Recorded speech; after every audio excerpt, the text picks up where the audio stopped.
अस्सलाम वालेकुम viewers, welcome to किताब नगरी यूट्यूब चैनल। किताबों की नगरी में खुशामदीद। मैं हूं आपकी होस्ट जिया खान और आज मैं आप लोगों के लिए लेकर आई हूं लाइबा नासिर के कलम से तहरीर करदा नावल दिल किराए के लिए खाली नहीं है एपिसोड नंबर 24 को लेकर। एपिसोड की जाने बढ़ने से पहले चैनल को कर लीजिए सब्सक्राइब, वीडियो को लाइक और बेल आइकन दबा दीजिए।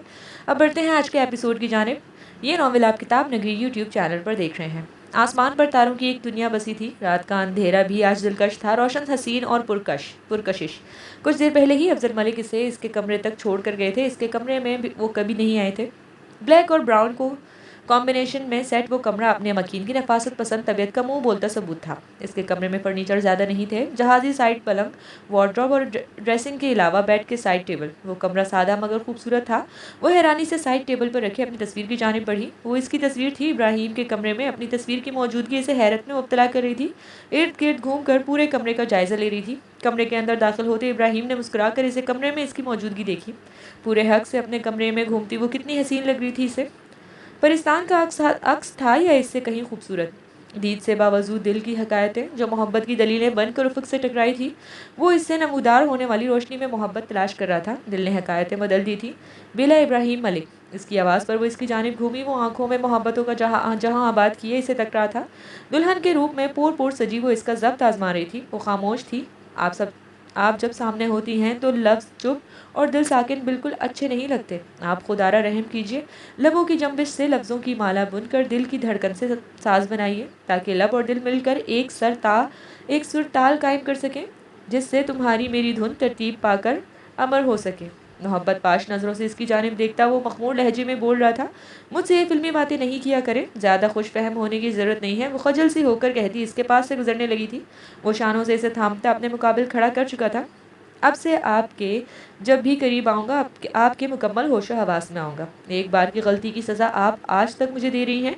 पूरी शिद्दत से इसके माथे पर सजे झूमर पर लब रखे वो संजीदा सा बोला, छोड़ें मुझे। वो सुर्ख होती दिल मिलाई, बहुत खूबसूरत लग रही हैं आप। नथली को होले से छूता वो मुस्कुरा कर बोला, बाबा ने नहीं कहा। वो पल भर को उदासी हुई। इब्राहिम ने लब भैंच कर इसके उदास चेहरे को देखा था। वो इस वक्त इसके चेहरे पर बच्चों जैसी उदासी थी। आए मेरे साथ, वो संजीदगी से बोला। इतनी रात में कहा। वो उलझ कर इसकी जानिब देखने लगी। आ जाएं आपके चेहरे की उदासी दूर करने। वो संजीदा सा बोलता इसका हाथ थामे कमरे से निकला। चांदनी रात की धुंधिया रोशनी ने रात की बढ़ती तारीकी पर धुंधिया चादर तानी हुई थी। कमरे में मौजूदा वो दोनों फरीक अपनी अपनी सोचों में गुम गहरे कर्ब में मुब्तला थे। वो दोनों जो जिंदगी के हमसफर थे, लेकिन समंदर के दो किनारों की मानिंद, जो साथ चलते हैं अजल से, लेकिन मिलाप से बहुत परे। बेला अफजल मलिक का सजर समरा वो रूप इन दोनों फरीकों के दिल पर ओस की मानंद पड़ा था। बेला अफजल मलिक इनकी जिंदगी की वो सच्चाई थी जिसे वो दोनों ही बहुत चाहते थे। सिद्रा बेगम ने गहरी सांस लेकर खिड़की के पास खड़ी अफजल मलिक की जानिब देखा। वो दोनों ही वाकिफ थे कि आज की रात इन पर बहुत भारी गुजरने वाली थी। कर्ब मुख्तलिफ थे, लेकिन वजह एक ही थी, अफरोज़ अहमद का चांद सा सरापा जो आज हूँ बहू बेला अफजल मलिक में नजर आया था। बाबा। बेले की आवाज़ ने इन दोनों को हाल में लापटखा था। चोट बहुत गहरी लगी थी। अफजल मलिक ने सरहद से अपनी आंखें साफ की।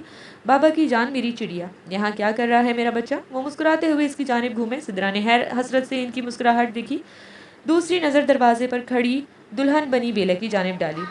आज इन्हें एहसास हुआ था वो तो हूँ बहू वैसी ही थी, इतनी ही खूबसूरत, इतनी ही हसीन, वैसी ही काली आंखें, काले बाल, जैसे ही चांद सा चेहरा और थोड़ी का वो गढ़ा। फर्क था तो आंखों की चमक का। अफरोज की आंखें शरारत से चमकती थी, लेकिन बेला इसकी आंखें में तशनगी थी, हसरत थी जो वाज़े नजर आती थी। फर्क था लबों की मुस्कुराहट का। अफरोज की मुस्कुराहट में कर्ब नहीं होता था। अफरोज। इन दोनों के ही लबों से भी एक आवाज़ पुकार निकली थी। वो दोनों ही ट्रांस किसी कैफियत में दरवाजे पर खड़ी बनी दुल्हन बेला को देख रहे थे। आज से वो पहले कभी इतना तैयार नहीं हुई थी, कभी इस तरह के कपड़े नहीं पहने थे इसने। शायद इसलिए आज से पहले इन्हें कभी ये एहसास नहीं हुआ था कि वो हूबहू अफरोज अहमद का अक्स थी। बाबा। इन दोनों को यूं अपनी जानिब तकते पाकर इसने उलझकर एक बार इन्हें पुकारा। जी। जी मेरा बच्चा। वो जैसे होश में आए थे वो वहीं सिद्रा ने अपनी सिसकी दबाई। वो अफरोज नहीं, वो तो बेला थी। बेला इब्राहिम, क्या हुआ, सब ठीक है ना बच्चों। वो काफ़ी हद तक खुद को संभाल चुके थे। इस पहर बेला को अपने कमरे में देखकर दिल को हजारों खदशों ने घेर लिया था। बाबा, आप याद आ रहे हैं, वो बच्चों जैसे मुंह बसूरे बोली थी। नजरें सिद्रा बेगम पर ही टिकी थी। इब्राहिम ने बगौर इसकी जानिब देखा था। इसकी आंखें इसके अल्फाज को साथ नहीं दे रही थी। अनोखी दुल्हन थी वो। शादी की रात बाबा की याद आ रही थी इसे। बाबा की जान। वो नम आंखों से हंस पड़े थे। वो इनका इश्क थी, इनकी ज़िंदगी का सरमाया थी, इनके इश्क की निशानी थी। देख लें इनके जुल्म इनके जुल्म चाचू। इब्राहिम इसका हाथ थामे हंसते हुए अफजल मलिक के करीब आया। इन्होंने आगे बढ़कर इसके माथे पर प्यार करते इसे सीने से लगाया। जलते दिल को करार सा आ गया था। इतने परेशान लग रहे हैं आप मुझे, आपने प्यार भी नहीं किया, इतना तैयार हुई हूँ मैं आज, मेरी तारीफ भी नहीं की आपने। आपके कहने पर ये ड्रेस पहना मैंने बाबा, वरना मैं अपनी जीन्स ही पहनती। वो इनके सीने से लगी लाट से बोली। इब्राहिम की आंखें मुस्कुरा उठी थी। नहीं मेरे बच्चे, परेशान नहीं हैं बाबा, आज मेरी बेटी की ज़िंदगी का सबसे अहम मौका है मेरे बच्चे। अपनी ज़िंदगी की खूबसूरत शुरुआत करें। बाबा अपनी शहजादियों को खुश मुतमईन देखना चाहते हैं। आप और शीरीन तो बाबा का सुकून है। इनकी बात पर वो मुतमईन से मुस्कुराई। अब अपने कमरे में जाएंगी बाबा की चिड़िया, और शौहर की बिल्कुल इसी तरह इज्जत करनी है जिस तरह बाबा की करती हैं। माथे पर प्यार देते इन्होंने मोहब्बत से कहा था। वो एक नज़र अपनी जानिब शरारत से तकते इब्राहिम की जानिब देखकर सर हिला गई। अगली नज़र से बेख्तियार सिद्रा बेगम की जानिब उठी थी, जो बेड पर नीम दराज आंखें मूंदे बैठी थी। इब्राहिम ने बगौर इसकी जानिब देखा। वो आज भी आंखों में तिश्नगी लिए इन्हें ही देख रही थी। मैं जाऊं बाबा, वो बामुश्किल मुस्कुराती हुई बोली। बेला, यहाँ मेरे साथ आए। इसके गिर्द अपना मजबूत हिसार करते वो संजीदगी से बोला। बेला ने उलझकर इसकी जानिब देखा। वो इसलिए सिद्रा बेगम के करीब आ खड़ा हुआ था। अम्मा जान, इब्राहिम की आवाज़ पर इन्होंने आंखें खोली। इनकी आंखों में नमी देखती बेला तड़प उठी थी। क्या हुआ मिसेस अफजल, आपकी तबीयत खराब है? आंखें रेड हो रही हैं आपकी। वो सारी खफगी बुलाए इनके बराबर आ बैठी। इन्होंने बेबसी से इसकी जानिब देखा। इतने करीब बैठी थी वो, इसका एक एक नक्श इन्हें असबर हो रहा था। ये वो लड़की थी जो बचपन से इन आंखों में तिश्नगी लिए इन्हें यूं ही तकती थी। आज इसकी ज़िंदगी का सबसे नाजुक दिन था। नई जिंदगी की शुरुआत थी। एक लम्हे के लिए तमाम यादें भुलाते, चीखते चिल्लाते, दिल को थपकी देकर सुलाते वो आगे बढ़ी थी। इसके माथे पर लब रखती सिसकी थी। वो तो सुन सी ये लम्स महसूस कर रही थी। इस लम्स के लिए वो आज तक तरसती रही थी। आज मिल रहा था तो यूं। मैं ठीक हूँ, रात बहुत हो गई है बेला। इब्राहिम, तुम लोगों को अब कमरे में जाना चाहिए। आंसुओं को जब्त करती वो मजबूत लहजे में बोली। ये इनायत बेटी के लिए थी या बहू के लिए मिसेस अफजल? वो जब्त के बावजूद भी आंसू रोक नहीं सकी थी। आंसू झरनों की सूरत बह निकले। ये बेला इब्राहिम मलिक के लिए है, वो संजीदगी से बोली। बेला इब्राहिम मलिक को इस इनायत की ज़रूरत नहीं है। इस लम्स की ज़रूरत बेला अफजल मलिक को है, जिसको आप आज तक नहीं दे सकी। कहकर वो रुकी नहीं थी। इब्राहिम ने लब भैंचकर इसकी जानिब देखा। आज इन्हें सास की नहीं माँ की ज़रूरत थी अम्मा जान। इसका अंदाज बहुत कुछ जतलाता हुआ था। वो इसके पीछे ही कमरे से निकल गया। वो कमरे में दाखिल हुआ तो वो जेवर उतार रही थी। इसका चेहरा सपाट था। वो कोई एहसास नहीं ढूंढ पाया था। वो खामोश सी इसका हर अमल देख रहा था। तमाम जेवर उतार कर रखती वो अपने मखसूस नाइटी लिए ड्रेसिंग रूम की जानिब बढ़ गई। कुछ देर बाद वो नाइटी में मलबूस धुले चेहरे के साथ बाहर निकली। सूजी हुई सुर्ख आंखें अंदर का हाल खूब बयान कर रही थी। वो अब भी खामोशी रहा। खामोशी से सोफे की जानिब जाती बेले की गलाई जिद में ले चुका था। आप जब तक खुद रजामंदी से अपना आप नहीं सौंपेंगी, मैं अपने जायज़ हक का भी आपसे सवाल नहीं करूँगा। जितना वक्त चाहें ले लें। इसके चेहरे से गिरते पानी के कतरों को उंगली के पोरों से चुनता वो संजीदगी से बोल रहा था। इसके इस कदर वाज़ेह अंदाज पर वो सुर्ख सी हो गई। अपने आंसू मुझसे नहीं छुपाया करे बेला। आप मेरी रूह का हिस्सा हैं। आपको तकलीफ होती है तो कर्ब से मैं गुजरता हूँ। आप यकीन करें नहीं करें, लेकिन आपकी आंखों की ये गुलाबी किनारे मेरे दिल का सुकून अपने साथ ले जाती हैं। सारे आंसू, सारे दर्द मुझे देते हैं हनी। इससे बगैर छुए वो इसके करीब तर हुआ था। इसकी भोजल सांसें अपने चेहरे पर महसूस करती वो बेचैन सी हो गई थी। इन वाहियात नामों से मुझे ना पुकारा करें, वो तनक कर बोली थी। बीवी हैं आप मेरी, वाहियात नाम क्या, वाहियात हरकतें करने का भी हक रखता हूँ।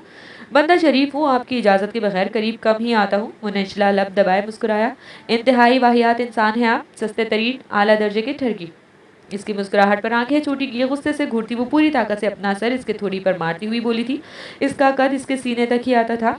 अपने सर का इस्तेमाल वो इसके चेहरे पर पूरे जोर से करती थी। ये जो अलकाबात आप मुझे देती हैं ना मिसेस इब्राहिम, कभी मैं इन पर पूरा उतरने पर आया तो आप क्या करेंगी? झुककर अपनी थोड़ी इसके लब के करीब करते वो आंच देते लहजे में बोला। ये सब इतने अचानक हुआ था कि वो समझ ही ना सकी कि क्या हुआ। अपने लबों पर इसकी शेर की चुभन महसूस करते इसे 100 वॉट का करंट लगा था।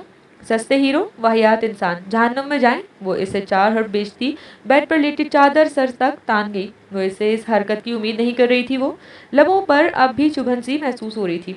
हीरो तो मानती है ना? इसकी मुस्कुराती आवाज़ समाज से टकराई। बिना देखे भी वो जानती थी वो लब दबाए मुस्कुरा रहा होगा। ठरकी, खबीस आदमी, वो जल कर बड़बड़ाई। वो कंफर्टर मुंह तक ताने अपनी सांसें हमवार कर रही थी। इसके दूसरी जानिब लेटने पर झटके से उठ बैठी। शराफत से अभी इसी वक्त बेड खाली कर दें, वो सख्त झंझलाई हुई आवाज़ में बोली। इसकी कुछ देर पहले की हरकत पर धड़कनें अब भी मुंतशिर थी। वो शरारत से इसका सुर्ख पड़ता चेहरा देख रहा था। कितने खूबसूरत रंग थे इसे इस वक्त इसके चेहरे पर। ब्लैक शब ख्वाबी के अपने मखसूस लिबास में मलबूस, काले बाल शानों पर बिखरे हुए थे, काली आंखें, इन पर इस्तदा मुड़ी मुड़ी पलकें जो इस वक्त झालर की मानद उठती गिरती सामने बैठे शख्स को खासी अपील कर रही थी। गुलाबी लब जिन्हें सख्ती से बेच चुके थे वो, और थोड़ी का वो गढ़ा जो इसकी खफगी में पूरा साथ देता, खफा खफा सा था। इसे आंखों में मोहब्बत ली अपनी जानिब तकते देख वो झंझलाकर बेड से उठने लगी। बेला, एक बात जहन नशीन कर लें, मैंने आपसे कहा है कि मैं आपकी इजाज़त के बगैर करीब नहीं आऊँगा, तो ऐसा ही होगा, लेकिन आपकी ये बेएतबारी बर्दाश्त नहीं करूँगा मैं। इसका हाथ थाम कर वापस बिठाता वो संजीदगी से कहते इससे काफ़ी फासले पर लेट गया। मेरा ख्याल है अब हमें इसी कमरे में गुजारा करना है, तो हमें कुछ कंडीशंस रख लेनी चाहिए। इसके बाद ना मैं आपको तंग करूँगी ना आप मुझे। वो चंद पल आंखें छूटी की इसकी पुश्त को घूरते रहने के बाद तहम्मुल से बोली, कैसी कंडीशंस? इसने रुख मोड़े बगैर ही सवाल किया। फ़िरौन की मम्मी से बात नहीं कर सकती मैं। उठकर बैठी, मेरी सारी कंडीशंस अपने दिमाग में बिठा लें, वरना चूंकि रुखसती के बाद ये कमरा मेरा हो गया तो आपको निकाल बाहर करूंगी। इसकी चौड़ी पुश्त की जानिब देखती वो जल कर बोली। वो इसकी जानिब रुख करता संजीदगी से अपनी कुछ देर पहले बनी दुल्हन को देख रहा था जो बुरे हक से अपने इसके कमरे में इसके बेड पर लेटी इसे ही कमरे से निकालने की धमकियां दे रही थी। वो महफूज सा होता मुस्कुरा उठा, नजरों से इसे शुरू करने का इशारा किया। आप मुझ पर कोई शोहराना हुकूक नहीं जताएंगे, मुझसे 2 फीट की दूरी पर रहा करेंगे, मेरे मामलात में दखल अंदाजी नहीं करेंगे, मिसेस अफजल के सामने मेरी तारीफें करेंगे, नीरी कॉफ़ी पर नजरें नहीं गाड़ेंगे, मुझे किसी वाहियात नाम से नहीं बुलाएंगे, मेरे सामने सस्ते शाहरुख खान बनने की कोशिश नहीं करेंगे। बेड सेंटर तक मेरा होगा, आप बिल्कुल कॉर्नर पर सोया करेंगे और मेरे बच्चों को यानी पोगो और फीहा को अपने बच्चे समझकर इन पर रोब झाड़ने की ज़रूरत नहीं है। वो प्योर मेरे बच्चे हैं। उंगलियों पर गिनकर अपनी तमाम शराइत बताकर वो संजीदगी से इसकी जानिब देख रही थी। वो जो इत्मीनान से इसकी तमाम शर्तों पर सर को खम दे रहा था, आखिरी बात पर आंखें सुकेर कर इसे देखने लगा। वो अच्छी तरह जानता था इसकी 15 साल औलाद को। इत्मीनान रखे, मैं सिर्फ अपने बच्चों पर रोब रखूंगा। मुस्कुराहट दबाए वो भरपूर संजीदगी से बोला, हाँ ठीक है, अपने बच्चों के साथ आप कुछ भी करें, मुझे क्या, मैं तो। वो अपनी धुन में जोरों शोर से इस बात में सर हिलाती बोल रही थी। बात की गहराई समझ आने तक गुलनार होती इसके चेहरे की बदलती रंगत पर इब्राहिम ने बेसाख्ता उमड़ आने वाला कहकहा दबाए संजीदगी से इसे देखने लगा। आंखों में बाज़ शरारत झलक रही थी। इंतहाई फजूल इंसान है आप, गुर्बत की चलती फिरती मशीन। वो खजल सी होती सुर्खियों में घुली इसकी जानिब पुश्त किए लेट गई। अगले ही लम्हे झटके से कंफर्टर को भी खींच चुकी थी। अपने लिए कंबल का इंतजाम खुद कर लें, इस पर सिर्फ मेरा हक है। तो गहरी सांस भरकर इसे देखकर रह गया जो मजे से कंफर्टर लपेटी इसमें रोल होकर सोने लगी थी। अपनी तमाम शराइत बता दी आपने और खादिम ने तस्लीम भी कर ली, मुझ गरीब की भी सुन लें। इसकी जानिब झुकते इसके चेहरे से कंफर्टर हटाए वो धीरे से बोला। वो इतने करीब इसे देखने से पजल हुई थी। इलाका गैर में दाखिला ममनू है। बेड पर इसकी जानिब की इशारा करती वो धीमी आवाज़ में इसे चंद लम्हे पहले की अपनी शराइत याद दिला रही थी। मुकम्मल जंगजुओं के कबीले से ताल्लुक़ लगता है आपका। इसके माथे पर से बालों को साइड करते वो नफ़ी में गर्दन हिलाता हुआ बोला। इसे कुछ समझने का मौका दिए बगैर इसके माथे पर लब रखे इसे खामोश करवा गया था। इस एक लम्ह से वो अपनी तमाम तर शिद्दतों से इसे रोशनास करवा देता था। ये मेरी शर्त है, इससे आप मुझे नहीं रोकेंगी। हौले से एक बार फिर इसके माथे को छूता वो इसकी मेछी आंखों को देखता हल्का सा मुस्कुराया। सो जाएं, अब नहीं आऊँगा मैं इलाका खैर में। इसकी मेछी आंखों को उंगलियों के पोरों से छूता वो मुस्कुराते लहजे में कहता अपनी साइड पर लेट गया जो कुछ देर पहले वो मुकर्रर कर चुकी थी। सुबह किसी मीठे से लम्ह से इसकी आंखें वक्त से पहले ही खुल गई थी। वो तो फजर की अजान के साथ उठने का आदी था जिसमें अब भी कुछ वक्त बाकी था। इसकी नज़रें अपने कंधे से सर टिकाए सोती हुई बेला पर पड़ी और इसके कंधे पर सर रखे इसके बेहद करीब थी। यकीनन वो नींद में इसके करीब आ गई थी और इसकी नींद में खलल की वजह भी यही थी। इलाका गैर तक तो आप खुद आ गई हैं जाना। इसके अध खुले लबों को उंगलियों से बंद करते इसने मोहब्बत भरी नजरें इस पर डाली। गुलाबी चेहरे के गिर्द भिखरी इसकी ये जुल्फें भी अपनी हरीफ लग रही थी जो इसके दीदार में खलल की बाइस बन रही थी। इसने एहतियात से इसे कुछ दूर करते इसका सर तकिए पर रखा। वो कसमसा कर दोबारा इसके करीब होती इसके सीने पर सर रख गई थी। वो सांसें रोके इसे अपने करीब देख रहा था। कुछ मिल्कियत का भी एहसास था। बिखरे लापरवाह सरापे के साथ वो इसके लिए इम्तिहान साबित हो रही थी। हनी, इतने मुश्किल में मत डालें मेरी जान, बंदा बशर हूँ, भटकने में वक्त नहीं लगता। कोई गुस्ताखी सरजद हो गई तो इसे आपने गुनाह बना देना है। इसकी भारी गर्म सांसें नरम लम्स अपने गिर्द महसूस करते वो बेबसी से महुए ख्वाब वजूद से मुखातिब था। नरमी से इसके नाजुक वजूद को थाम कर दोबारा खुद से दूर करते इसे ठीक से लिटाया। बंद आंखों पर साया फगन मुड़ी मुड़ी पलकें से शिद्दत से अपनी जानिब मुतवज्जह कर रही थी। आज़ान की आवाज़ पर इसने इसे देखा जो अभी भी नींद में गाफिल थी। बेला उठ जाएं, हनी नमाज पढ़ लें, इसे नरम आवाज़ में पुकारा। बेला, वो फिर भी नहीं उठी तो इसने धीरे से इसके गाल थपथपाए। क्यों इतनी रात में मुझे जगा रहे हैं? आपकी शर्त भी तो पूरी हो गई थी। वो बच्चों की तरह पैर पटक कर बोल रही थी। नमाज पढ़ लें फिर सो जाइएगा। इसने नरमी से कहते इसे डायरेक्ट खड़ा ही कर दिया था। वो आंखें मूंदे झूलती हुई इस पर ही गिरने लगी। बेला आंखें खोलें, शाबाश, नमाज पढ़ें, फिर अपनी नींद पूरी करें। वो संजीदगी से बोला, मुझे नहीं आती ना। वो इस तरह उठाए जाने पर रूहान सी हो रही थी। सीख लें, चले आएं, शाबाश, कपड़े चेंज करें, फिर वजू करें। वो इसे कोई रियायत देने का मूड में नहीं था। कपड़े इसके हाथों में थमाता इसे बाथरूम में भेजा। मुझे वजू करना भी नहीं आता। कुछ देर में वो लिबास लिए इसके सामने आ खड़ी हुई थी। नींद के बायस आंखों में गुलाल नुमाया था। वो हैरत से इसे देख रही थी, जो काफ़ी फ्रेश लग रहा था। शायद वो आदी था इतनी सुबह उठने का।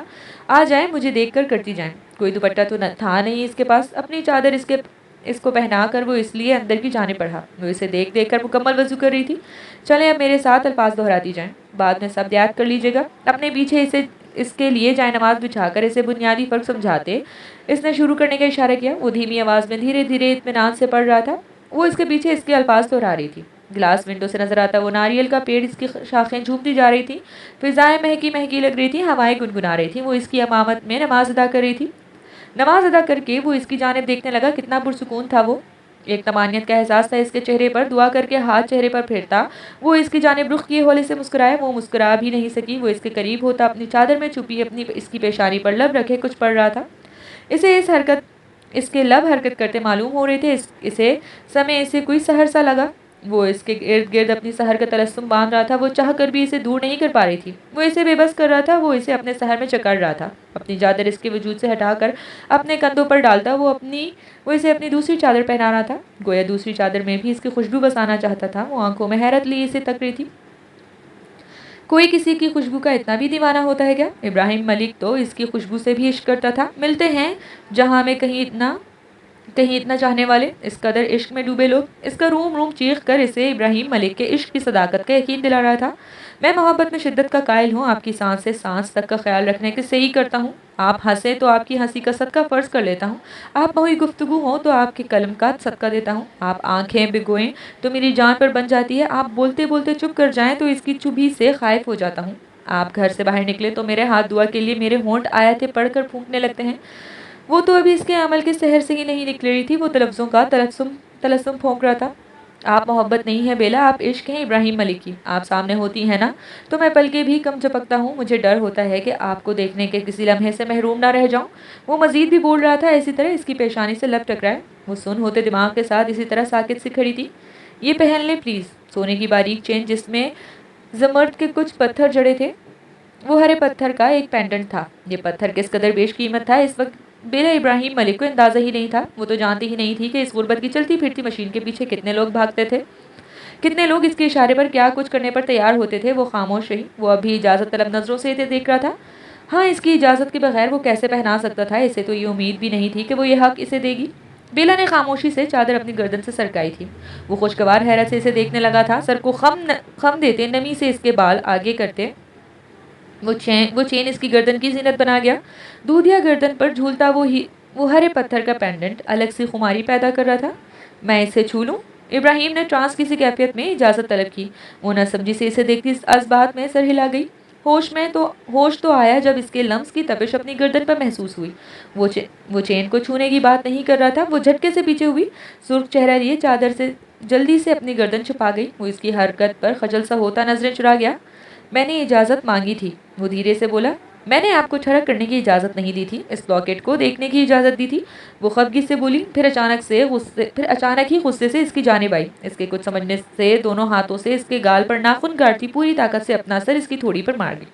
जितना तशद्दुद आप मुझ पर करती है ना, सोचें कभी मैं हिसाब लेने पर आया तो आप क्या करेंगी?